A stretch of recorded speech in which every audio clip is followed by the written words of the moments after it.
سب سے زیادہ شہادت کا شوق بھرنے والی چیز مجاہد میں پتہ ہے کیا؟ حور ہے. اگر آپ مجاہد کو یہ بتاؤ نا حور نہیں ملے گی، کہ میں یہیں ٹھیک ہوں. اس کو نہ شہد چاہیے جنت کی، نہ نہریں چاہیے، نہ اس کو ساری دنیا بتا دو. کہہ رہے نہیں بھائی، اگر حور ملے گی یقین ہے لکھ کے دیتے ہو تو جاؤں گا، ورنہ نہیں. پہلے خود کش حملے ہوتے تھے نا، ادھر بڑی دہشت گردی ہو رہی تھی، بعض نوجوانوں کو برین واش کر کے بعض لوگوں نے غلط استعمال کیا. اور وہ تو ایسے ہی ایک نوجوان کو بولا کہ تجھے حور ملے گی، تو فلاں مسجد میں یا امام بارگاہ میں بم رکھ کے آ جا. ہو رہے تھے دھماکے، آپ کو پتہ ہے. تو حور کے نام پہ وہ نکل لی. اب وہ بم پھٹا نہیں ہے یا کیا ہوا، یہ مرے نہیں، بے ہوش ہو گئے. اب یہ جب بے ہوش ہوئے ہیں نا تو یہ سمجھ رہے کہ میرا انا للہ ہو گیا ہے اور میں جنت میں.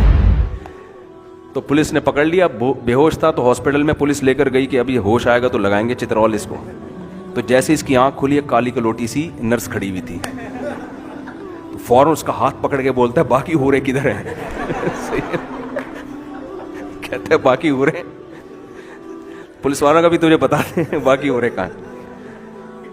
2-4 لوگوں کو الو بنایا جا سکتا ہے، مذہبی لوگ کرتے ہیں یہ کام. 2-4 لوگ ہوتے ہیں جن کو الو بنا دیا آپ نے، یہ ملے گا وہ ملے گا. ہوتا ہے، ایسے واقعات ہوئے ہیں. غلط فرقوں نے بنا دیا کہ تم خودکشی کر لو تو تمہیں یہ ملے گا. یہ ہوتا ہے، لیکن یہ بہت محدود پیمانے پر ہوتا ہے. ساری قوم، پوری نیشن الو نہیں بنتی. ہوتے ہیں 2-4 لوگ، یہاں بھی ہوئے ہیں، پاکستان میں بھی ہوئے ہیں. ایک فرقے کو بولا کہ تو اس فرقے کے مولانا کو جا کے قتل کر دے، تجھے جنت ملے گی. وہ پاگل یہ نہیں دیکھ رہا کہ یار یہ اس قتل و غارت پہ جنت کیوں ملے گی بھائی ہمیں. ایک ہوتا ہے ملک کے ڈیفینس میں لڑنا، ایک ہوتا ہے آپ کسی فرقے کے مفاد میں کسی دوسرے کو، اس پہ جنت نہیں ملتی. لیکن پھر بھی غلط گائیڈ ہوتے ہیں، برین واش ہوتا ہے. لیکن پوری نیشن اور پوری قوم، اور ایک دن کے لیے نہیں، اتنے لمبی طویل جنگیں، اور آج سے نہیں، لڑتے چلے آ رہے ہیں. نسلیں تباہ ہو گئی. ایک گھر سے 10 جوانوں کے جنازے اٹھ رہے ہیں. ان جنازوں کو دیکھ کے بھی بجائے حوصلے پست ہونے کے اور حوصلے بلند ہو رہے ہیں. او بھائی یہ اسباب کی دنیا میں ممکن نہیں ہے. یہ ایسی موٹیویشن پر ہی ممکن ہے جب موٹیویشن بہت تگڑی ہو اور اس کے صحیح ہونے کے دلائل قائم ہو چکے ہوں. سمجھتے ہو کہ نہیں سمجھتے؟ آپ غزوہ احد میں دیکھو، ایک صحابی نبی کے پاس آئے، لڑائی ہو رہی ہے. یا رسول اللہ، اگر میں شہید ہو گیا مجھے جنت ملے گی؟ فرمایا ہاں.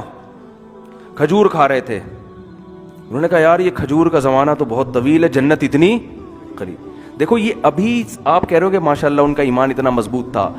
جنگ لگی ہوئی ہو نا سامنے، اور پھر کوئی مولوی کہہ دے مرے گا تو جنت میں جائے گا، آدمی کہے گا تو مر جا کے، میں نہیں جا رہا جنت میں. حقیقت بتا رہا ہوں آپ کو میں، یہ واقعہ ہلکا نہیں ہے. کوئی بھی نہیں لڑتا جا کے. جب جنگ چھڑتی ہے، دھماکے ہوتے ہیں، آدمی کہتا ہے نکل بھائی یہاں سے، ٹائم پہ جنت میں جائیں وہ زیادہ بہتر ہے ٹائم سے پہلے. اور وہ صحابی ٹائم سے پہلے جنت میں جانے کی کوشش کر رہے ہیں. ٹائم تو یہ تھا کہ بھئی کچھ کھجوریں کھا لوں، طاقت آئے گی جسم میں، پھر جا کے لڑوں گا میں. لیکن ان کو اتنا یقین یار یہ کھجور ختم ہونے کا زمانہ تو بہت طویل ہے، جنت بالکل سامنے ہے. گئے، لڑے اور شہید ہو گئے. وجہ کیا تھی؟ انہوں نے پیغمبر کے معجزے اپنی آنکھوں سے دیکھے.